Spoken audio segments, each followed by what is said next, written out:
नमस्कार दोस्तों, स्वागत है आप सभी का एक बार फिर से पोस्टल स्टडी की ऑनलाइन क्लासेस में। तो दोस्तों, जो आज हम पढ़ेंगे वो है पोस्टल मैनुअल वॉल्यूम 7 यानी कि रेलवे मेल सर्विस के बारे में। यहाँ से आपको जो एग्ज़ाम्स में पूछा जाता है वो 2 या 3 नंबर का ही पूछा जाता है, पर आपके सिलेबस में है इसलिए हम पढ़ेंगे इसे। तो शुरू करते हैं। चैप्टर 1 मिसलेनियस रूल्स, विभिन्न प्रकार के जो रूल्स हैं उनसे हम शुरू करेंगे आज का। तो सबसे पहला जो रूल है यहाँ पे वो है department department departments of a set of a sorting mail office. Each तो क्या है सॉर्टिंग मेल ऑफिस के कौन कौन से डिपार्टमेंट्स है और क्या क्या सेट है। सबसे पहले each set of sorting mail office is divided for the purpose of distribution of work and responsibility. तो जो भी सॉर्टिंग के ऑफिस है वो डिवाइडेड किए गए हैं किस उद्देश्य से कि जो उनका पर्पस है कार्य का, और उनका जो पर्पस है उसको डिवाइड करने का वो है डिस्ट्रीब्यूशन और वर्क एंड रिस्पॉन्सिबिलिटी की, कार्यभार को और रिस्पॉन्सिबिलिटी को बांटना। तो सबसे पहले इसमें डिपार्टमेंट है मेल डिपार्टमेंट, जिसके हेड होते हैं हेड सॉर्टिंग असिस्टेंट। और जो सॉर्टिंग डिपार्टमेंट है उसका जो ऑफिशियल इंचार्ज होते हैं वो है सॉर्टिंग असिस्टेंट। रजिस्ट्रेशन डिपार्टमेंट में रजिस्ट्रेशन सॉर्टिंग असिस्टेंट, और अपने पार्सल डिपार्टमेंट में पार्सल सॉर्टिंग असिस्टेंट। ठीक है, तो ये हमारे कुछ डेजिग्नेशंस होते हैं कौन कौन कार्य करता है। और आगे हम देख लेंगे दूसरा जो है इसमें रूल क्या बता रहा है। In set where the number of sorting assistant employed is less than the number of department work. तो अगर किसी सेट में जो सॉर्टिंग असिस्टेंट है वो कम है और जो वर्क है उनका वो डिस्ट्रीब्यूट जो होता है वो इस्टेब्लिशमेंट के आधार पे होगा। जितने भी उसमें लोग कार्य कर रहे हैं या फिर कम कार्य कर रहे हैं तो वो एक ही बंदे को 2 डिपार्टमेंट्स भी दिए जा सकते हैं। ठीक है, तो अगला देखेंगे इसमें where separate parcel sorting assistant is not apply. हाँ पे देखिए, अब जहाँ पे पार्सल सॉर्टिंग असिस्टेंट एम्प्लॉयड नहीं है वहाँ पे जो उसकी ड्यूटी होगी, ड्यूटी पार्सल डिपार्टमेंट की है ना, तो उसकी सॉर्टिंग की जो ड्यूटी है वो रजिस्ट्रेशन सॉर्टिंग असिस्टेंट करेंगे। ठीक है, जहाँ पे पार्सल वाले नहीं है वहाँ रजिस्ट्रेशन वाले करेंगे। और वैसे ही हम आगे देखेंगे अगर, तो in set in charge of a section grade है ना, charge of a section grade head sorting assistant. ठीक है, the duty of mail department connected with receive and dispatch and mails and opening and closing of mails bags will be assign to a senior sorting assistant. जो senior sorting assistant होगा तो उनको जो है वो mails वगैरह open करना, dispatch करना, रिसीव करना, डिस्पैच करना, ओपन करना, क्लोज करना, उसकी जो है कार्य दिया जाएगा। और उनका जो सॉर्टिंग असिस्टेंट है वो विल डेजिग्नेटेड एंड मेल, जो सीनियर सॉर्टिंग असिस्टेंट है उनका जो नया डेजिग्नेशन होगा फिर मेल सॉर्टिंग असिस्टेंट होगा। ठीक है, तो ऊपर ऊपर से हम रूल्स देख लेंगे सभी। तो नोट है यहाँ पे एक दिया हुआ कि sorting work is no longer performed in trains. Trains में जो सॉर्टिंग का कार्य होता है वो अब नहीं किया जाता है। तो ये था पहला आपका। अब दूसरा देख लेते हैं, posting of prepaid unregistered article in train and mail office. तो ऐसे किसका अनरजिस्टर्ड आर्टिकल्स की है ना पोस्टिंग करना ट्रेन्स में या फिर मेल ऑफिस में जो कि प्रीपेड है आपके। तो देख लेते हैं, the posting of unregistered article letter, post card या फिर packets in train letter boxes at any time during the day और night and in the letter boxes attach to RMS office during the time prescribe. ठीक है, जो RMS office के साथ letter box attach होते हैं उनमें प्रिस्क्राइब टाइम के में आपको वो पोस्ट करना है। अगर आप नहीं करते हो तो प्रिस्क्राइब टाइम में नहीं करते हो तो उसके बाद लेट फी कलेक्शन के साथ उसे मेल को कैरी किया जाएगा। ठीक है, train is subject to the prepayment of late fees prescribed in additional to the postage due. ठीक है, तो आपको जो लेट फीस है वो पे करनी होगी। ठीक है, अगर आप लेट फीस पे नहीं करते तो उसको प्रिस्क्राइब किया जाएगा है ना पोस्टेज ड्यू के तौर पे। तो अगला है यहाँ पे article postage in the van और compartment letter box will be dealt with immediately after leaving the station. ठीक है, जो आपने आर्टिकल पोस्ट किए हैं वैन या कंपार्टमेंट के लेटर बॉक्स में उनके साथ उनको इमीडिएट डील किया जाएगा after leaving the station. The stamp on them will be first obliterate. ठीक है, जो उन पे स्टैम्प होगी सबसे पहले उसे हटाया जाएगा। और articles on which the prescribed late fees has been paid in addition to the postage due will be forwarded by the nearest route to designation. ठीक है, तो उसमें जो प्रिस्क्राइब्ड फीस थी, लेट फीस थी, उसको है ना पेड इन एडिशन किया जाएगा और एडिशन में उनको जोड़ा जाएगा आपके साथ और उसको जो नियरेस्ट रूट होगा डेस्टिनेशन का उससे भेज दिया जाएगा आपको. The denoted late fee not paid, जो उसमें लिखा जाएगा denoted late fee not paid, stamp will be impressed on all article, जो स्टैम्प है वो सभी आर्टिकल पे लगेगी एक्सेप्ट पोस्ट कार्ड्स को छोड़ के, on which late fees has not been prepaid, और जिसमें कि लेट फीस जो है वो प्रीपेड नहीं की गई है. ठीक है, तो ये है आपका. अगला है इसमें no article should be received by hand by RMS section. ठीक है, कोई भी आर्टिकल जो है वो बाय हैंड रिसीव नहीं किया जाएगा एक आरएमएस सेक्शन के द्वारा. In case in which the mail van and compartment used by rail mail service are not provided with letter box. उनमें किया जा सकता है जहाँ पे जो मेल वैन्स है और कंपार्टमेंट्स है रेलवे मेल सर्विस के, उनमें लेटर बॉक्स की सुविधा नहीं हो. तो case of big letter and packets with can not conveniently be posted in letter box, जो बड़े पैकेट्स या लेटर्स होते हैं वो सुविधा के अनुसार जो है लेटर बॉक्सेस में पोस्ट नहीं किया जाता है.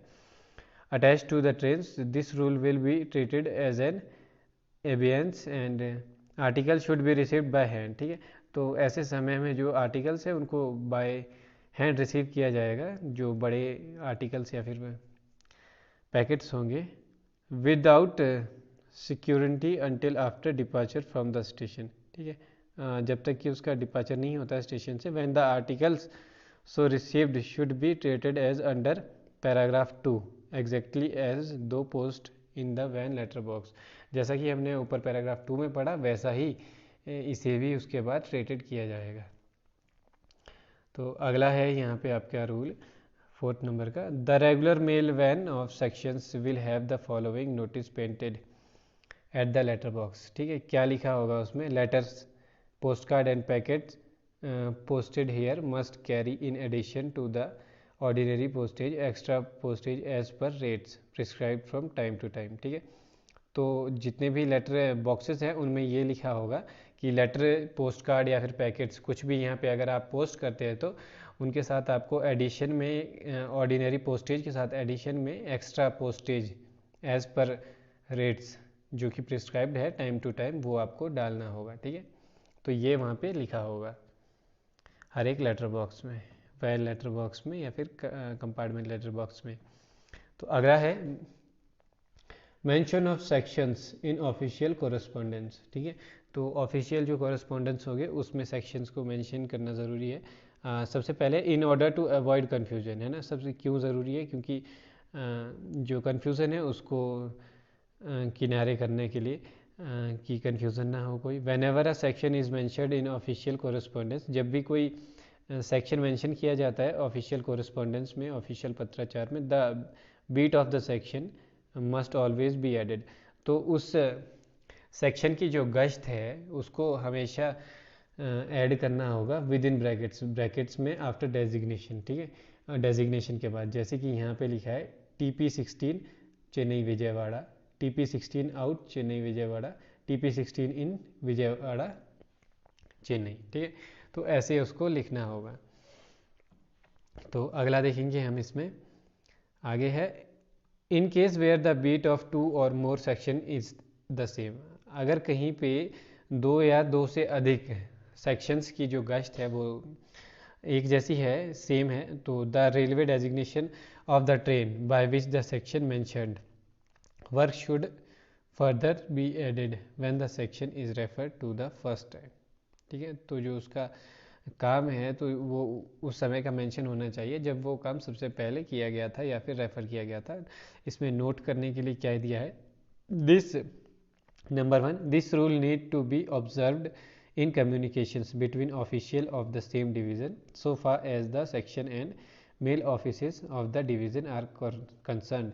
तो ये जो रूल है ये ध्यान में रखना होगा जब भी कोई कम्युनिकेशन होगा दो ऑफिशियल्स के, सेम डिवीज़न के दो ऑफिशियल्स के बीच में, उन्हें तो और दूसरा क्या है इसमें, report against a section should contain in addition to the designation the number and date of the set concern. जो रिपोर्ट होगी किसी सेक्शन के अगेंस्ट, तो उसमें ज़रूरी है कि उसका सेक्शन का जो डेजिग्नेशन है वो, और number and date of the set, कि नंबर और सेट क्या है उसका जो डेट है वो सब लिखना ज़रूरी होगा। तो अगला जो रूल है यहाँ पे वो है इंटरसेप्शन और रीडायरेक्शन ऑफ आर्टिकल। ठीक है, रुकावट या फिर पुनर्निर्देशन आर्टिकल्स का कैसे होता है इसमें। Except on the authority of director general और the head of the circle a mail office may not. ठीक है, विदाउट डायरेक्टर जनरल या फिर एचओसी जो हेड ऑफ सर्कल होते हैं उनके किसी के पास ये अथॉरिटी नहीं है, मेल ऑफिसेज नहीं कर सकते रीडायरेक्ट एनी आर्टिकल और इंटरसेप्ट और delivery any article to the addressee.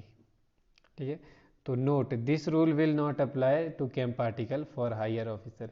ये जो रूल है वो कैंप आर्टिकल और हायर ऑफिसर्स के लिए अप्लाई नहीं होता है, which are to be dealt with the accordance with the instruction given in appendix ए।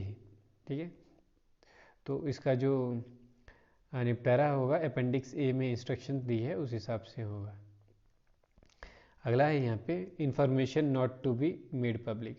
ऐसी इंफॉर्मेशन जो पब्लिक में देने की ज़रूरत नहीं है। No person not belonging to the department may be permitted to examine any article passing through the post. कोई भी डिपार्टमेंट का व्यक्ति है जो, वो उसको परमिशन नहीं है कि वो किसी आर्टिकल को जो पोस्ट के द्वारा जा रहा है उसको एग्जामिन करे, even though the article may have been posted by him, है ना। अगर उसी के द्वारा पोस्टेड जो आर्टिकल है वो पोस्ट किया गया है तो भी नहीं। और nor any information respecting such an article be given to anyone not belonging to the department. जैसा कि है कि जो रेलवे मेल सर्विस है उसमें कोई भी व्यक्ति किसी की जो इन्फॉर्मेशन है आर्टिकल से रिलेटेड उसे शेयर नहीं कर सकता है किसी के भी साथ। ठीक है, तो सीधा सीधा वही बात है इसमें भी। और अगला है इसमें date and stamp and seals. तो डेट स्टैम्प और सील्स का क्या सीन है इसमें वो देख लेते हैं। The date shown by the date stamp and seal of a set of section और mail office should be that of the day on which the working hour of the section begin. ठीक है, तो जो date है ना, date shown by the date stamp. ठीक है, जो डेट है वो डेट स्टैम्प के द्वारा शो होगी, पर जो सील है ना, सील उस समय की लगनी चाहिए जब वो सेक्शन का जो वर्किंग आवर है वो बिगिन हुआ था, यानी कि वो शुरुआत हुई थी, उस समय की सील लगनी चाहिए उसमें। तो इंटरप्शंस टू मेल मूवमेंट। ठीक है, इंटरप्शंस टू मेल मूवमेंट, कोई भी मेल के मूवमेंट में रुकावट है तो उसके लिए क्या है, interception of the mail service due to breaches on the railway. ठीक है, तो रेलवे में ब्रीचेज के कारण की कोई रेल पटरी टूटी हुई हो, उसके कारण फ्लड, एक्सीडेंट और एनी अदर कॉज, अगर इन सभी के कारण जो है रुकावट आती है पोस्ट में तो should be reported by the head sorting assistant. तो इसकी जो रिपोर्ट है वो हेड सॉर्टिंग असिस्टेंट के द्वारा की जानी चाहिए। The set on duty to the superintendent, है ना, है ना, जो हेड सॉर्टिंग असिस्टेंट है और उनके सेट के द्वारा सुप्रिटेंडेंट को की जानी चाहिए, जो सेट के सुप्रिटेंडेंट हैं। The inspector and the record officer, inspector और जो रिकॉर्ड ऑफिस है to which the set is attached, जिस इंस्पेक्टर और रिकॉर्ड ऑफिस से सेट अटैच्ड है वहाँ पे की जानी चाहिए इसकी report. If the detention to mail due to breaches और accidents is likely to exceed 6 hours, अगर जो डिटेंशन है मेल का वो ब्रीचेज और एक्सीडेंट्स के कारण 6 घंटे से ज़्यादा हो गया है, it should be reported at once by tax telegraph. ठीक है, या फैक्स और टेलीग्राफ। तो इसको 6 घंटे से ज़्यादा हो गया है तो इसे एक बारी फैक्स या फिर टेलीग्राफ से सुप्रिटेंडेंट को या फिर रिकॉर्ड ऑफिस को, सुप्रिटेंडेंट को और रिकॉर्ड ऑफिस को इसकी रिपोर्ट करनी चाहिए। In case of detention of less than this period, अगर 6 घंटे से कम का डिटेंशन होगा या फिर देरी होगी, reported by fax telegraph should be sent only to record office. अगर 6 घंटे से कम का आपके पास डिटेंशन हुआ है तो सिर्फ फैक्स या टेलीग्राफ से जो आपको रिपोर्ट भेजनी है वो रिकॉर्ड ऑफिस को भेजनी है। अगर 6 घंटे से ज़्यादा हो चुके हैं तो रिकॉर्ड ऑफिस को भी भेजनी है और सुप्रिटेंडेंट को भी भेजनी है, ठीक है। तो ये था इसका इंटरप्शन का। और अगला है हमारे पास एक्स्ट्रा रिजर्व एकोमेंडेशन इन ट्रेन्स। तो एक्स्ट्रा रिजर्व जो आरक्षित एकोमेंडेशन होती है ट्रेन्स में, वो क्या, सबसे पहला है when ever from any cause the regular accommodation provided in a train is indicated for the carriage of all mails the that have to be forwarded by it, the mail agent mail guard in charge of our transit section may apply to the railway authorities to such extra accommodation as may be necessary for the exclusive use of the post office, ठीक है। तो यदि जो mails हैं, mails ले जाते हुए जो आपको रिजर्व्ड एकोमोडेशन होती है वो कम पड़ जाती है, तो जो मेल गार्ड या मेल एजेंट है वो जो रेलवे अथॉरिटीज़ है उनसे एक्स्ट्रा एकोमोडेशन की मांग कर सकते हैं to the use of post office, ठीक है, आवश्यकता होने पर। तो अगला है at station where a record officer और मेल एजेंट इज़ अवेलेबल।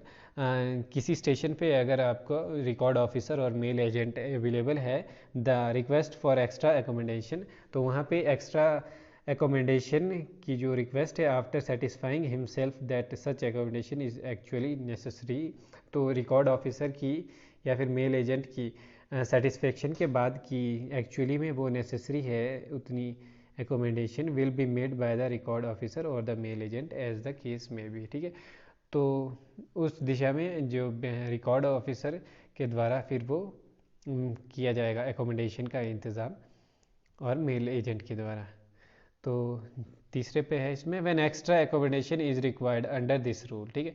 तो जब भी एक्स्ट्रा एकोमोडेशन की रिक्वायर्ड होती है इस रूल के अंतर्गत, तो requisition in the prescribed form should be prepare, ठीक है। तो एक रिक्वेस्ट तो आपको प्रिस्क्राइब फॉर्म में एक तैयार करनी होती है इन 4 parts bye the record officer और हेड सॉर्टिंग असिस्टेंट। तो और 4 हिस्सों में रिकॉर्ड ऑफिसर के द्वारा और हेड सॉर्टिंग असिस्टेंट के द्वारा। The first part of ball point है ना, तो जो फर्स्ट पार्ट होता है वो बॉल पॉइंट पॉइंट या फिर pencil copy should be handed to the section master. जो फर्स्ट पार्ट होता है वो उसकी कॉपी आपको स्टेशन मास्टर को देनी होती है ना, of the section of the station master के स्टेशन मास्टर को देनी होती है, from which the extra accommodation is reserved, जहाँ से कि जो एक्स्ट्रा एकोमोडेशन है उसको रिजर्व किया जाता है। The second part should be delivered up to the station to which the extra accommodation is reserve, ठीक है। And one part of carbon copy should be sent to the superintendent attached to the daily report, and the remaining part should be retained by the record officer or mail agent for record in his daily report. The record officer or mail agent mail guard must explain the circumstances under which the extra accommodation is required.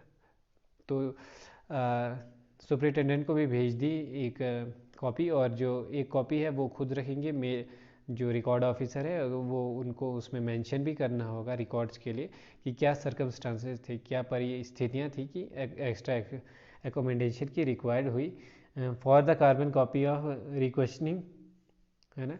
तो जो requisitioning की carbon copy है and from the daily reports received by him, the superintendent should on the 10th of each month, जो superintendent है वो हर महीने की 10 तारीख को compile the and submit to the head of the circle a return in the prescribed form showing particular to the extra accommodation. तो superintendent है जो वो हर 10 तारीख को महीने की हेड ऑफ द सर्कल को सबमिट करेंगे कि इस वजह से जो है एक्स्ट्रा एकोमोडेशन की ज़रूरत पड़ी, used on each railway during the preceding month and number of bags conveyed in the extra accommodation is in each case and explaining the necessity for the extra accommodation, ठीक है। तो क्या क्या क्यों पड़ी वो सभी जो है ज़रूरत पड़ी वो सभी सुपरिटेंडेंट जो हर महीने की 10 तारीख को हेड ऑफ द सर्कल को बताएंगे। तो ये था ये। तो ऊपर ऊपर से ही देखेंगे हम इसे पूरा, काफ़ी लंबा है और पूछा कम ज़्यादा है इससे। तो नंबर 9 पे है misconnection of mail buses trains and air service. ठीक है, अगर मिसकनेक्शन हो जाता है मेल बसेस का और जो बसेस में मेल भेजती है उससे ट्रेन्स का या फिर एयर सर्विस का, तो क्या होगा? The misconnection of the mail carrying buses trains and air service at junction station and airport should invariably reported to the superintendent. अगर मिसकनेक्शन हो जाता है बसेस का या फिर एयरपोर्ट में या फिर स्टेशन में, तो इसकी जो रिपोर्ट है वो सुप्रिटेंडेंट को as early as possible by the record officer, है ना, जितनी जल्दी हो सके उतनी जल्दी रिकॉर्ड ऑफिस के द्वारा सुप्रिटेंडेंट को दी जानी चाहिए। इस्टेब्लिश्ड एट दोज प्लेस, जो भी उस प्लेस में रिकॉर्ड ऑफिस है उनके द्वारा। Station and the airport in accordance with instruction embodied in the telegraphic message code. ठीक है, तो जो स्टेशन एंड एयरपोर्ट है वो accordance in which with instruction, है ना, तो टेलीग्राफिक मैसेज कोड और बाय फैक्स के द्वारा उनको इंस्ट्रक्शंस दी जानी चाहिए। This misconnection between air service should also invariable be reported by record officer to the head of the circle by first post. ठीक है, जो रिकॉर्ड ऑफिसर है उसके द्वारा हेड ऑफ द सर्कल को भी ये पोस्ट के माध्यम से बताना होता है। तो मिसकनेक्शंस में ही अगला है यहाँ पे, द मेल ऑफिसेज और post offices which open and dispose of misconnected mails. ठीक है, जो मेल ऑफिस और पोस्ट ऑफिसेज होते हैं जो ओपन करते हैं मिसकनेक्टेड मेल्स को, तो उसमें क्या होता है, शुड इंटीमेट, है ना, उनको ज़रूरी है ये बताना, the disposal of the mails immediately to the record office. ठीक है, जो डिस्पोजल है मेल्स का वो immediately record office of the section और mail offices at the end to the post offices by which such mails are due to be received. Intimation of the disposal of such mails should also be sent to the record office of the section and mail offices and post offices which close the bag। ठीक है, तो उसकी intimation जो है वो किस किस को देनी होती है? रिकॉर्ड ऑफिस को, मेल ऑफिसेस को और पोस्ट ऑफिस को जिन्होंने वो बैग्स क्लियर जो क्लोज किए हैं उन सभी को उसकी जो है इंटीमेशन देनी होती है। तो अगला है दोस्तों यहाँ पे 10वें नंबर का जो रूल है आपका वो है circulars of head of circles. ठीक है, जो सर्कुलर्स होते हैं हेड ऑफ सर्कल के उसके रूल्स देख लेते हैं। सबसे पहला जो इसमें है, order issue by head of circle for the general information and guidance of RMS officially are published in their monthly circulars which bears headings and a consecutive annual series of number. These circulars are issued and forwarded to all supervising officer and record officer and should be filled in guard blocks. Care being take to correct and cancel previous circulars when necessary on receipt of subsequent। जो order होते हैं head office के द्वारा circulars को general information या guidance के लिए जो RMS को दिए जाते हैं, यानी कि रेलवे मेल सर्विसेज को दिए जाते हैं, तो वो पब्लिश्ड होते हैं मंथली सर्कुलर्स पे, जिन पे की हेडिंग्स होती है और कंसेक्यूटिव एनुअल सीरीज़ होती है नंबर्स की। और ये जो सर्कुलर्स है ये इशू और फॉरवर्ड किए जाते हैं सभी सुपरवाइजिंग ऑफिसर्स को और रिकॉर्ड ऑफिसर्स को, है ना, जिन्हें कि इसे फील्ड करना गार्ड ब्लॉक्स में एंड इनको करेक्ट करना इन सर्कुलर्स को ज़रूरी होता है। ठीक है, तो ये था सर्कुलर्स। और इसमें जो दूसरा रूल है वो है all circulars issued by head of the circle should be destroyed. ठीक है, जितने भी सर्कुलर्स होते हैं हेड ऑफ द सर्कल के द्वारा जो इशू किए जाते हैं उन्हें डिस्ट्रॉय करना ज़रूरी है आफ्टर 3 years 3 साल में, और counted from the month of April following the close of the official year in which they were issue. ठीक है, और इसकी जो काउंटिंग है वो अप्रैल मंथ से शुरू की जाएगी और ऑफिशियल ईयर जो होगा जिस ईयर में वो इशू किए गए थे। If it is not found necessary to preserve और repeat the instruction contain in such circulars, head of the circle will either incorporate them in the circle order or reproduce them in a new circle circular before the previous circular is due to be destroyed. ठीक है, तो उसे destroy करना ज़रूरी है 3 साल के बाद। Head of the circle will either incorporate, head of the circle जो है या फिर उनके साथ इनकॉर्पोरेट करेंगे या फिर जो है सर्कल ऑर्डर और reproduce them in a new circular. ठीक है, या फिर उनके लिए जो है एक नया सर्कुलर जो है वो दे देंगे पहले के डिस्ट्रॉय होने से पहले ही। तो यहाँ पे अगला देखते हैं, अगला है receipt to be taken in hand to hand exchange. ठीक है, जो रिसिप्ट ली जाती है हैंड टू हैंड एक्सचेंज में वो क्या है?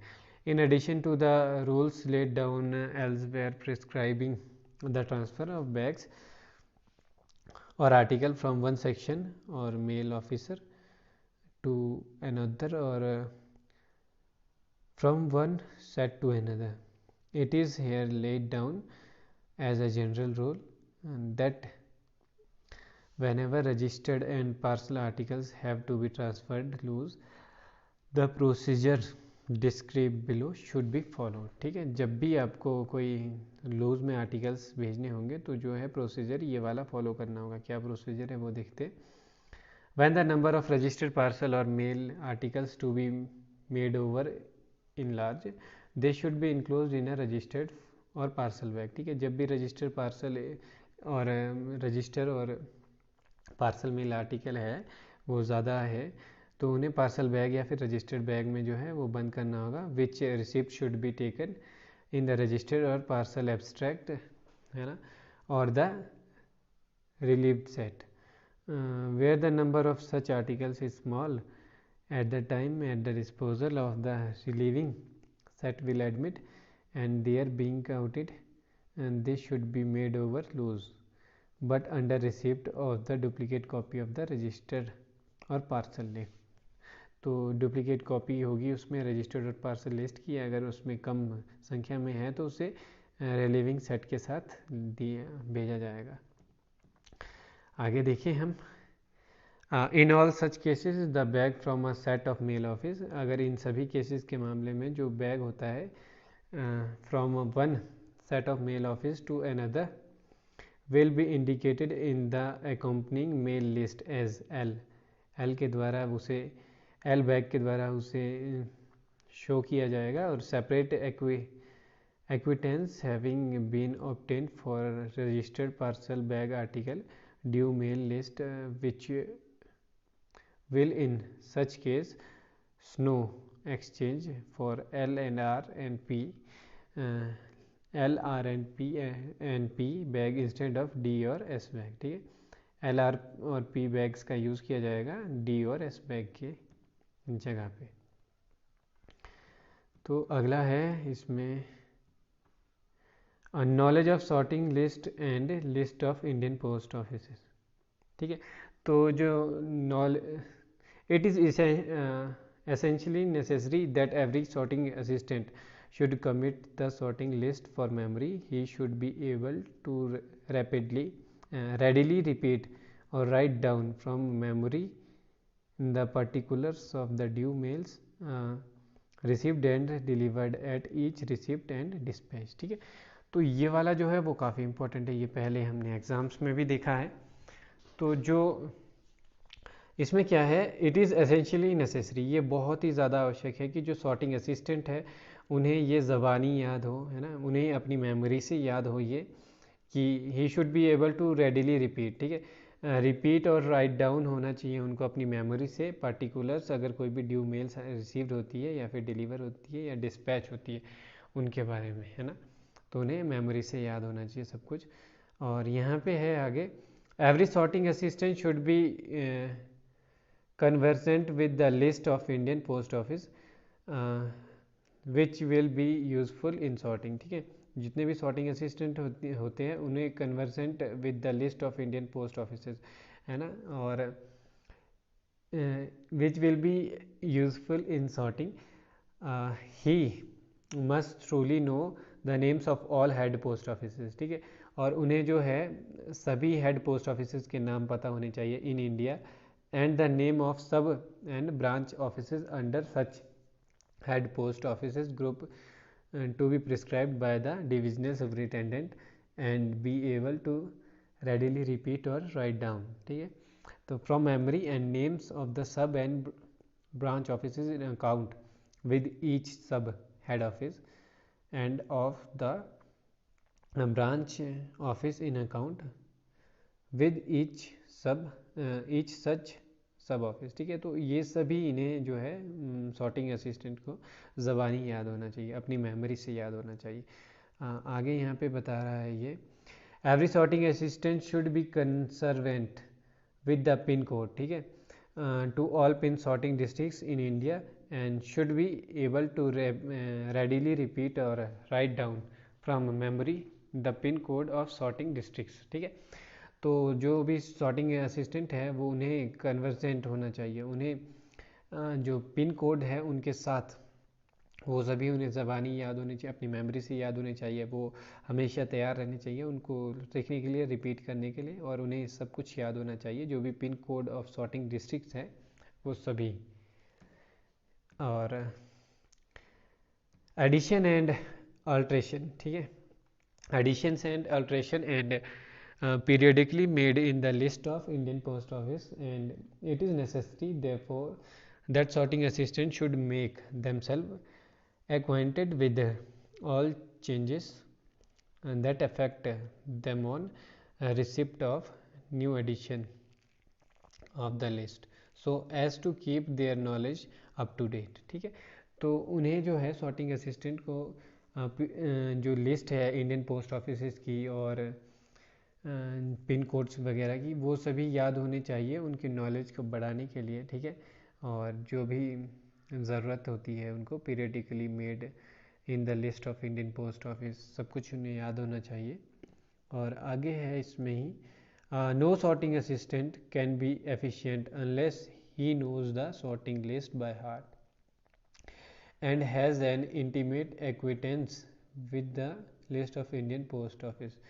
तो कोई भी सॉर्टिंग असिस्टेंट एफिशिएंट नहीं हो सकता, यानी कि एक अच्छा नहीं हो सकता है अपने काम पे जबकि वो सॉर्टिंग लिस्ट को जो है बाय हार्ट से नहीं जानता होगा, यानी कि वो अपने पूरी अच्छी रीति से नहीं जानता होगा उसको सॉर्टिंग लिस्ट को. और has an intimate acquaintance with the list of Indian post office, और उन्हें जो है जो इंडियन पोस्ट ऑफिस की लिस्ट है उसके साथ भी काफ़ी फैमिलियर होना होता है. तो अगला है यहाँ पे sorting case. A sorting case with cards on which the name of post town are printed और written is available at every record office for the purpose of enabling sorting assistant to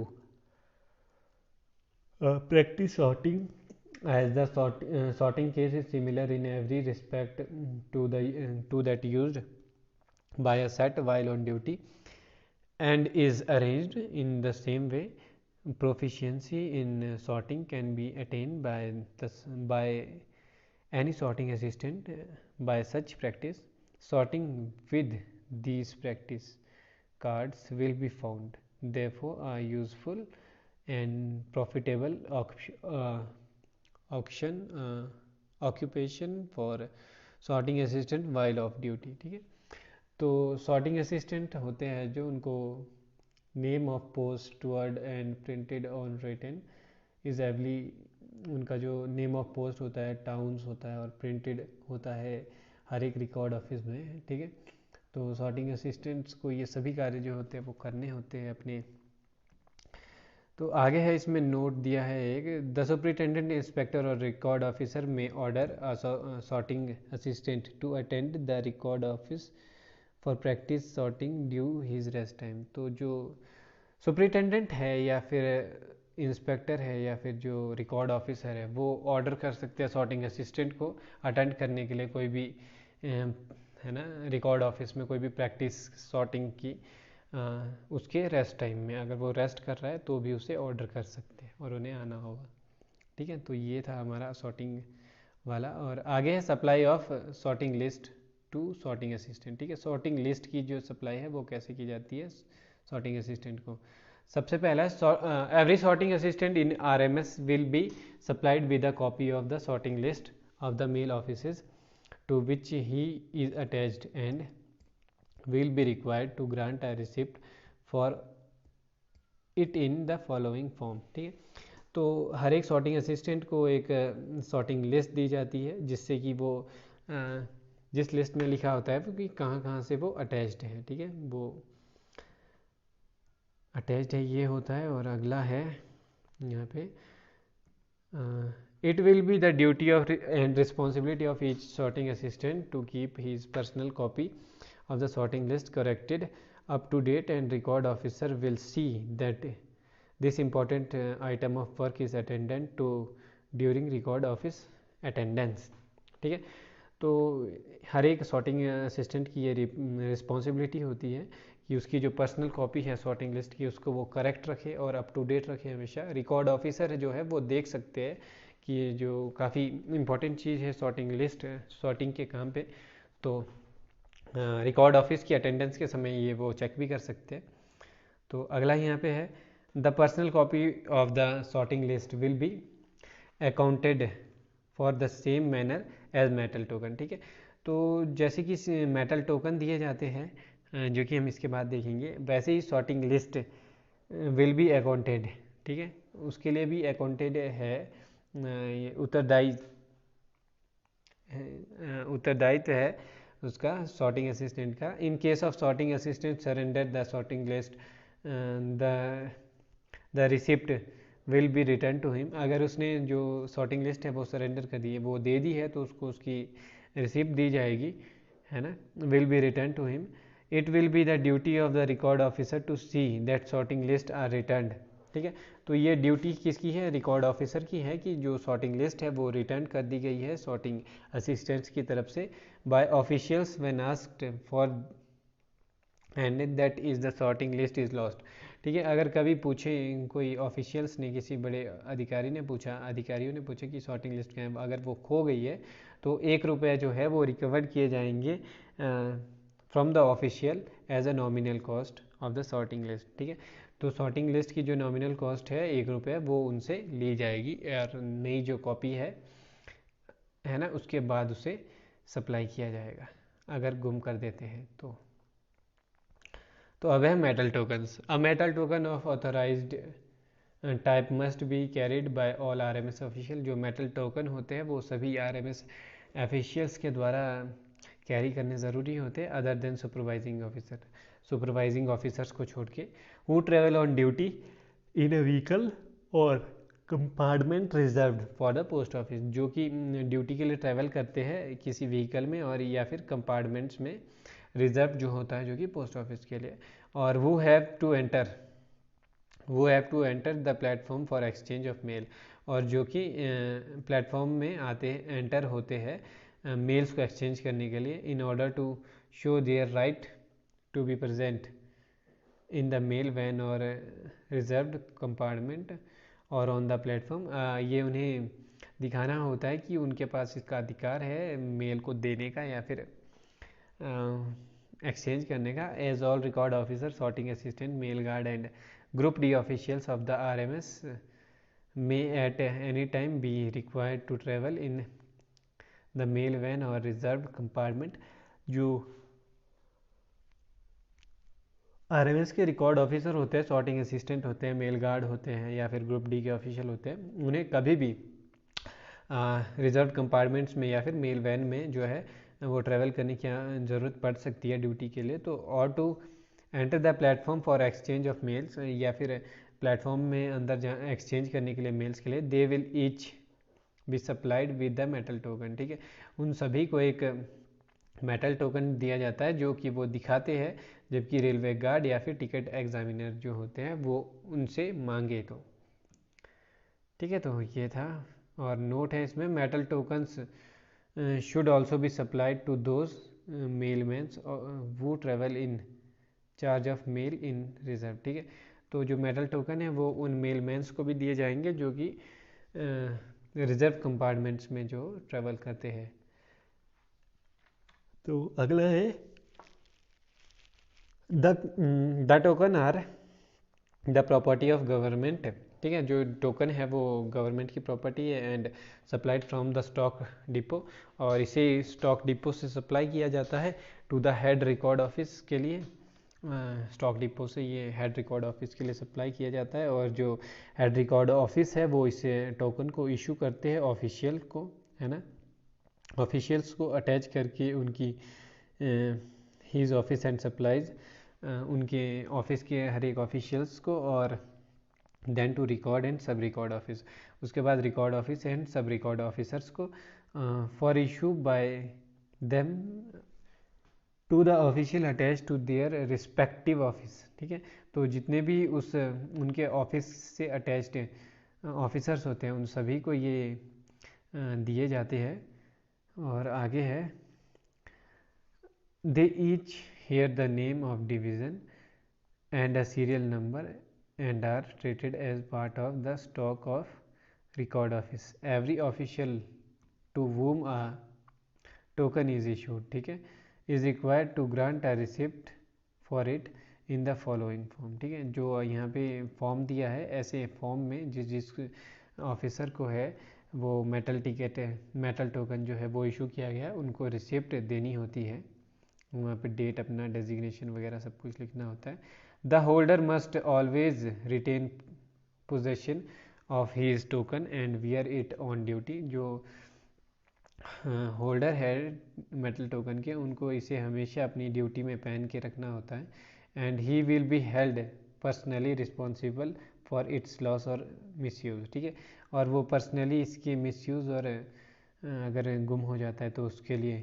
जिम्मेदार होगा। He is also required to produce it to identification before his monthly salary can be disbursed to him. ठीक है, तो ये उनकी जो monthly salary निकलने से पहले भी उन्हें इसका ये देना होगा। ठीक है, नोट इफ़ क्या है, if when called upon two produce the token the holder does not do so, he renders himself liable to the same penalty as if he lost it। ठीक है, तो अगर लॉस्ट कर देता है तो सेम पेनल्टी जैसा कि पीछे देखा था हमने ₹1। ठीक है, ₹1 की पेनल्टी लगेगी यहाँ पे भी। तो इफ़ द होल्डर, ठीक है, एक और रूल है इसमें, if the holder of a token goes on leave और इन ट्रांसफर और इज ट्रांसफर। ठीक है, अगर जो होल्डर है वो छुट्टी पे जाते हैं या फिर ट्रांसफ़र हो जाता है to the control of another record office or division, transfer हो गया किसी और रिकॉर्ड ऑफिस के या फिर डिवीज़न के, तो और क्विट्स द सर्विस या फिर जॉब छोड़ दी, सर्विस छोड़ दी, वेदर बाय डिसमिसल, है ना, या फिर उनको निकाल दिया गया या फिर रिटायरमेंट हो गई, और ceases to belong to the class of official और whom token are supplied, he should return the token to the record office in exchange of his receipt granted for it. ठीक है, तो उसे जो उसने रिसिप्ट दी थी उसके साथ एक्सचेंज करके वो टोकन देना होगा, अपनी रिसिप्ट लेनी होगी।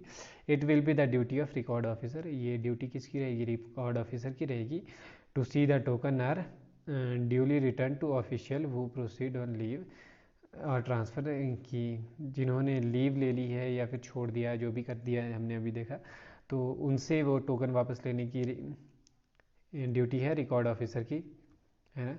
B retained in the position of the original holder, the same token should if not impracticable be always restored to the official who surrendered it when going on leave। तो आगे है, if the holder of a token is replaced by a successor who does not hold a token, the former token should be transferred to the later who should be required to grant a receipt। ठीक है, अगर जो token मान के चलिए कि जो जिस ऑफिशियल के पास टोकन था वो छोड़ के चला गया, जब टोकन वापस दिया और उनकी जगह पे कोई ऐसा उनसे बड़े अधिकारी आए जिनको टोकन की आवश्यकता नहीं है, जो टोकन नहीं लेते हैं, तो जो टोकन है वो उसके बाद जो भी आएगा उस ऑफिस में जिसको टोकन की आवश्यकता होगी और जो रिसिप्ट देगा उसे वो टोकन इशू किया जाएगा। ठीक है, तो अगला देखेंगे इसी में ही, इसी का रूल है एक और 4, if the holder loses his metal token. ठीक है, होल्डर ने उसका जो टोकन है वो गुम कर दिया, ही मस्ट इमीडिएट रिपोर्ट। ठीक है, उसे रिपोर्ट करना होगा इमीडिएटली रिकॉर्ड ऑफिसर को, who will issue a new token. ठीक है, और वो एक नया टोकन इशू करेंगे and submit a report to the superintendent, और रिपोर्ट जो है वो सुपरिटेंडेंट को सबमिट कर देंगे। The holder will also have to make good the dues as prescribed by the department. ठीक है, तो जो ड्यूज़ होंगे प्रिस्क्राइब्ड बाय डिपार्टमेंट वो आपको होल्डर को देने होंगे। The usual formality should be followed before effective recovery of amount. ठीक है, जो रिकवरी होगी उसके अमाउंट के रिकवरी के बाद जो है उसके बाद यूजुअल फॉर्मेलिटी जो है वो फॉलो की जाएगी। एक्सेप्शंस है यहाँ पे। एक्सेप्शन क्या है? Mail carriers attach to post office are supplied with metal token of the authorise type when such officials travel on duty with mail in a vehicle और compartment reserved for the post office. The metal token should be the Railway Mail Service Division, which covers the post office concerned. The postmaster of the post office to which the mail carried is attached will perform the function of the local record officer, and the superintendent of post office will exercise the functions of the superintendent railway mail service। ठीक है, ये exception था इसमें। और तो अगला देखेंगे relaxation of work on Sunday and PO holidays. तो संडे और पीओ पोस्ट ऑफिस हॉलीडेज में रिलैक्सेशन क्या है, वर्क की छूट क्या है, वो देख लेते हैं। सबसे पहले रिकॉर्ड ऑफिसेज में बी एंटायरली क्लोज। जो रिकॉर्ड ऑफिसेज है वो बिल्कुल ही बंद होंगे, provided that adequate arrangement are made for urgent work. ठीक है, और जो एडुकेट अरेंजमेंट है वो अर्जेंट काम के लिए उसका अरेंज किया जाएगा। And that in case of record offices the attendance of sorting assistants under rule 26 can be duly arranged for either on the day preceding और on the day following a post office holiday. ठीक है, तो जो उनकी attendance होगी, जो duty पे आएंगे इमरजेंसी के काम पे, उनकी जो क्या था अरेंज किया जाएगा उनको, वो असिस्टेंट अंडर रूल 26 किया जाएगा, है ना, उस हॉलीडे के टाइम पे। तो अगला in the mail office, record office का ये था, मेल ऑफिस का क्या रहेगा? Except the sale of postage stamp postage stationery. ठीक है, पोस्टेज स्टैम्प को छोड़ के, पोस्टल स्टेशनरी को छोड़ के, या and booking of registered article during the period of each mail office on payment of usual late fees. No business will be done with the public. ठीक है, पोस्टेज स्टैम्प की बिक्री हो सकती है, स्टेशनरी की बिक्री हो सकती है, एंड जो बुकिंग है रजिस्ट्रेशन पार्सल्स की विद लेट फीस, ठीक है, यूजुअल लेट फीस, उसके अलावा कोई भी और कार्य नहीं किया जाएगा। On Sundays and no postal holidays there will be no dispatches to the post office. और संडे को और पोस्टल हॉलीडेज़ को कोई भी डिस्पैचेज नहीं किए जाएंगे पोस्ट ऑफिस को। Generally, attendance of the staff of mail office on post office holiday should be reduced to the minimum compatible with the due discharge of the work। ठीक है, तो जो संडेज और हॉलीडेज़ को होती है आपके अटेंडेंस होती है स्टाफ की, वो कंपेटेबल होनी चाहिए आपकी डिस्चार्ज ऑफ वर्क, जितना आपका काम है उसी के अनुसार होनी चाहिए। Arrangement being made in large office to relieve as many of the staff as possible entirely in rotation on such holidays और on the next day depending on the exigency of work. ठीक है, तो ये इसके कुछ rules थे। तो आगे हमारा मेमोरेंडम ऑफ वर्क। ठीक है, तो हम इसे देखेंगे ये क्या होता है, क्या इसका है काम। तो सबसे पहले देखेंगे memorandum of distribution of work. ठीक है, तो किसके द्वारा बनाया जाता है? सुपरिटेंडेंट के द्वारा बनाया जाता है। कहाँ पे बनाया जाता है? जहाँ पे एक ऑफिस में एक से ज़्यादा लोग कार्य करते हैं। और बनाया क्यों जाता है? क्योंकि उन लोगों के द्वारा, उन ऑफिशियल्स के द्वारा क्या क्या ड्यूटीज़ उनको करनी है, परफॉर्म करनी है, और किन किन आवर्स में करनी है, क्या उनका जो भी उनका काम करना है, टाइम टेबल है काम करने का, वो सभी memorandum of distribution of work में होता है। ठीक है, सुपरिटेंडेंट के द्वारा बनाया जाता है। तो आगे देखते हैं इन case of record office. Record office के केस में मेमोरेंडम जो है वो बनाया जाता है उस समय जब रिकॉर्ड ऑफिसर जो है वो प्रेजेंट होने चाहिए ऑफिस में। तो वो जो भी उसके काम होते हैं उनके ऑफिस के, कि किस समय में कौन सी ट्रेन को अटेंड करने की रिक्वायरमेंट है, कौन उसे अटेंडमेंट करेगा, कौन उसे प्लेटफॉर्म से लाएगा, है ना। तो वो सभी रिकॉर्ड ऑफिसर इनिशियल पेपर्स में मेमोरेंडम बनाते हैं, और उसका डिस्ट्रीब्यूशन ऑफ वर्क करते हैं और उसे जो है फॉरवर्ड कर देते हैं सुपरिटेंडेंट को। ठीक है, रिकॉर्ड ऑफिस के केस में रिकॉर्ड ऑफिसर बनाते हैं। और यहाँ पे तीसरे नंबर पे है मेल ऑफिस के बारे में। ठीक है, in case of sorting mail office, sorting mail office के उसमें कि कौन से सॉर्टिंग असिस्टेंट कौन से आर्टिकल्स को, कौन से बैग्स को सॉर्ट करेंगे, कौन से बैग्स का जो है एग्जामिनेशन करेंगे। तो ये सभी कार्य जो करते हैं वो कौन करता है ना। इन सभी में सॉर्टिंग मेल ऑफिस में कौन से क्या करेंगे, सारे सॉर्टिंग मेल ऑफिस। और उसके बाद है ना, तो record office on attendance day, है ना। और रिकॉर्ड ऑफिस की अटेंडेंस डे में कैसी अटेंडेंस लगेगी, should be appointed among the sorting assistant या फिर मेल गार्ड, है ना। सॉर्टिंग असिस्टेंट को या मेल गार्ड को अपॉइंट करेंगे वो, ये सभी डिटेल मेमोरेंडम में मेल। और इनको इनिशियली इसको कौन प्रिपेयर करता है, इंस्पेक्टर। ठीक है, मेल ऑफिस के केस में। और इसे जो वर्क डिस्ट्रीब्यूशन है वो करता है और इसको सैंक्शन करने के लिए भेज देते हैं सुपरिटेंडेंट साहब के पास।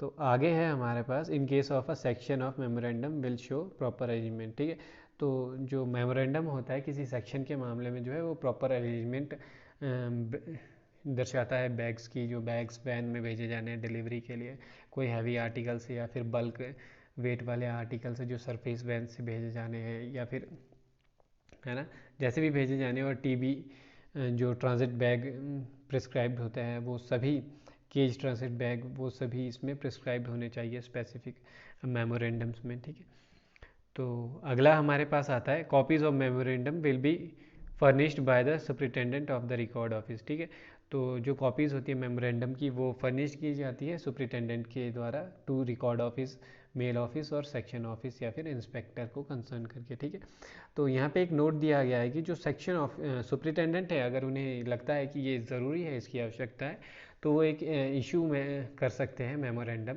की ड्यूटीज़ की क्या क्या परफॉर्म की जाएगी सिंगल हैंडेड जो ऑफिसेज होते हैं, सिंगल ऑफिशियल हैंडेड, उनके लिए भी। ठीक है, तो उनके लिए भी भेजे जा सकते हैं मेमोरेंडम अगर सुपरिटेंडेंट साहब को लगता है कि ज़रूरी है।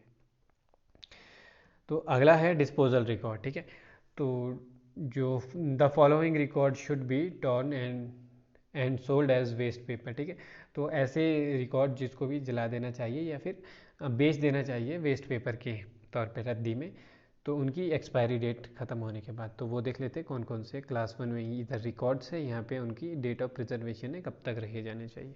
Corresponding relating to robberies, theft etcetera Indian post, अगर कोई चोरी डकैती होती है पोस्ट के मामले में तो उसके जो डॉक्यूमेंट्स है वो रखे जाने चाहिए 1 साल तक। ठीक है, आगे है invoice of article received from the stock depot, stock depot से कोई आर्टिकल रिसीव्ड हुआ उसकी जो इन्वॉइस है वो 3 साल तक। और carbon copy invoice of article return to the stock depot 3 साल। Order book of a mail office and section. ठीक है, ऑर्डर बुक होती है जो मेल ऑफिस की और सेक्शन ऑफिस की, उसको भी 3 साल रखी जानी चाहिए और उसके बाद रद्दी में भेज सकते हैं। आगे है correspondence relating to personal file. ठीक है, appointment, nomination, leave, pension, punishment, अगर किसी ऑफिशियल की पर्सनल फाइल से रिलेटेड कोई कोरस्पॉन्डेंस से कब लीव ली थी उन्होंने वो सभी, तो उसे 3 years after the month of which the official concern cease. ठीक है, तो जिस मंथ में वो कंसर्न हुआ था, वो जब भी उन्होंने वो किया था उसके 3 साल बाद तक उसे रखे जाना चाहिए। तो अगला है यहाँ पे work paper of RMS and sections, जो वर्क पेपर होते हैं आरएमएस और सेक्शंस के वो 18 महीने तक। और correspondence relating to the disposal of registered article, जो भी पत्राचार होते हैं रजिस्टर्ड आर्टिकल के डिस्पोजल से रिलेटेड, उनको भी 18 महीने तक रखा जाना चाहिए। और आगे है 8 नंबर पे order record of a record और सब record office which the acceptation of those mentioned in the following paragraph and account record detail in the post and telegraph financial handbook volume 1। ठीक है, तो रिकॉर्ड ऑफिस के जिसमें कि following paragraphs हो, account records हो, या फिर डिटेल ऑफ पोस्ट और टेलीग्राफ की हो, तो उन्हें भी 18 महीने तक रखा जाना चाहिए। और फिर है अरेंजमेंट रजिस्टर होता है, जो अटेंडेंस रजिस्टर और एंड डेली आगे क्या है इसमें, डेली रिपोर्ट, ठीक है, उसको 18 महीने तक रखा जाना चाहिए। In case where the department is likely to be involve in some loss, they should be preserve till the monetary responsibility to fix, ठीक है। तो अगर कहीं पे डिपार्टमेंट का कोई लॉस होता है, तो जब तक कि वो मॉनिटरी जो वैल्यू है, उसकी मूल्य है, वो फिक्स नहीं होती, उसको तब तक रखा जाना चाहिए, वैसे 18 महीने तक, ठीक है। तो इसी में नंबर 2 पे हम देख लेते हैं क्या है। The following records may not be destroyed without the special permission of the head of the circle. जो भी ये रिकॉर्ड्स होते हैं, इनको बिना स्पेशल परमिशन के हेड ऑफ द सर्कल के द्वारा नहीं इन्हें डिस्ट्रॉय करना चाहिए। Order book of a record office, nominal roll of token holder, और work papers, correspondence or document regarding which inquiry is in progress, or these connected with case which have not been fully decided or closed, ठीक है। कौन कौन से without head of the circle के नहीं किए जाने चाहिए? ऑर्डर बुक किसी रिकॉर्ड ऑफिस की, और nominal roll of token holders, ठीक है, और कोई भी वर्क पेपर, कोरस्पॉन्डेंस और डॉक्यूमेंट रिगार्डिंग इंक्वायरी चल रही होगी किसी में, तो उससे रिगार्डिंग कोई डॉक्यूमेंट्स, इन सभी को जो है विदाउट एचओसी की परमिशन के डिस्ट्रॉय नहीं किया जाना चाहिए। आगे है, तो आगे देखते हैं हम दोस्तों। अगला है हमारा ये नंबर 3 का। इसमें when the record mentioned above are to be destroyed, the destruction should be effected in the record officer presence by tearing them into pieces in such a manner that they cannot be used again, and they should then be sold as waste paper, ठीक है। तो यहाँ पे जब जो हमने अभी records देखे ऊपर, जिनका मेंशन ऊपर किया गया था, तो उनको जब डिस्ट्रॉय किया जाएगा, तो उनका जो डिस्ट्रक्शन है वो प्रेजेंस में किया जाएगा जो रिकॉर्ड ऑफिसर होते हैं उनकी, ठीक है। और उनको जो भी वो पेपर्स हो गए, उनको 2 भागों में इस तरीके से फाड़ा जाएगा कि उनको दोबारा यूज़ ना किया जा सके, ठीक है। और उसके बाद उन पेपर्स को वेस्ट पेपर के रूप में रद्दी में यानी कि बेच दिया जाएगा। तो इसमें कुछ नोट करने वाली बातें क्या क्या है वो। Gradation list should be destroyed 3 years after new has been issued, and register of section established should be destroyed at the end of year after new ones have been supplied or prepared, ठीक है। तो जो registered जो आपका list है, उसको हर साल के एंड में जो है वो जब उसको नया बना दिया जाता है, तो उसे डिस्ट्रॉय कर दिया जा सकता है, ठीक है। तो इसमें है एक Director General circulars and general orders and Postmaster General circulars should be destroyed after the lapse of 3 years। तो डायरेक्टर जनरल के जो डीजी के सर्कुलर्स होते हैं या फिर पोस्ट मास्टर जनरल के, तो उनको 3 ईयर के बाद डिस्ट्रॉय किया जा सकता है। तो आगे देखते हैं हम अपना। अगला है हमारा 18 नंबर पे, postage stamp and stationery for sale. तो जो पोस्टेज स्टैम्प्स होते हैं और स्टेशनरीज होती है वो सेल के लिए। तो इसमें सबसे पहला है, every mail office is providing with the stock of postage stamps and stationery including embossed envelope, inland letter card and postcard for sale to public, and the head sorting assistant, or in the case of a transit mail office, the mail agent or mail guard is responsible that a sufficient stock of postage stamp of all kind in demand is maintained in the office. Any stamp or embossed article ordinarily in demand must be obtained at once if asked for by anyone out of the money realized from the sale of stamp advanced by the post office। तो जो postage stamps है उसके मामले में, तो जो भी हमारे सॉर्टिंग असिस्टेंट होते हैं, हेड सॉर्टिंग असिस्टेंट, या फिर ट्रांजिट मेल के उसमें ट्रांजिट मेल ऑफिस के केस में मेल एजेंट होते हैं या फिर मेल गार्ड होते हैं, वो रिस्पॉन्सिबल होते हैं कि जो भी पोस्टेज स्टैम्प्स है वो सभी का पूरा स्टॉक जो है पोस्टेज में जो भी डिमांड में है उसका मेंटेन करना उनका काम। तो आगे है हमारा custody of government money 19 number पे। तो इसके देख लेते हैं हम क्या है। Government money and all other article and document which are required by the rules to be kept in the office safe should be locked up in the cash safe or cash chest supplied to the office. For this purpose, each head record office will be supplied with the office safe. Each record or sub record office will be supplied with either a cash safe or a cash chest at the discretion of the head of the circle. No private money, no property belonging to any person may be kept in the safe or chest. ठीक है दोस्तों, तो यहाँ पे बताया जा रहा है कि जो भी कस्टडी है मनी है गवर्नमेंट का वो कैसे रखना है। तो जितने भी हेड रिकॉर्ड ऑफिस हैं उनको एक प्रोवाइड करवाई जाएगी ऑफिस सेफ, या फिर जो सब रिकॉर्ड ऑफिस है उन्हें एक कैश चेस्ट या फिर सेफ प्रोवाइड करवाई जाएगी। तो उसमें रखना होता है जितना भी मनी होता है, और यानी कि पैसा होता है, और ये प्रोवाइड कौन करवाता है, हेड ऑफ द सर्कल इसे प्रोवाइड करवाता है। और इसमें कोई भी प्राइवेट मनी, ठीक है दोस्तों, कोई भी प्राइवेट मनी नहीं रखा जाना चाहिए, और ना ही कोई पर्सनल सामान रखा जाना चाहिए किसी व्यक्ति का, किसी भी व्यक्ति का पर्सनल सामान नहीं रखा जाना चाहिए। तो इसमें आगे पढ़ते हैं हम क्या है। The best possible arrangement must be made to secure the safety of the office safe. The head record officer and each record officer and sub record officer should report to the superintendent the room or place at the manner in which it can be secured. At the superintendent will then issued order or these points which must be strictly carried out. तो arrangement करने के लिए best possibility की safety को secure करने के लिए, तो जो ऑफिस सेफ है उसको रिकॉर्ड ऑफिसर और जो रिकॉर्ड सब ऑफिसर्स होते हैं उनको रिपोर्ट करना होता है सुपरिटेंडेंट को किसी सेफ रूम के लिए, प्लेस के लिए जहाँ पे ये सेफ रहे।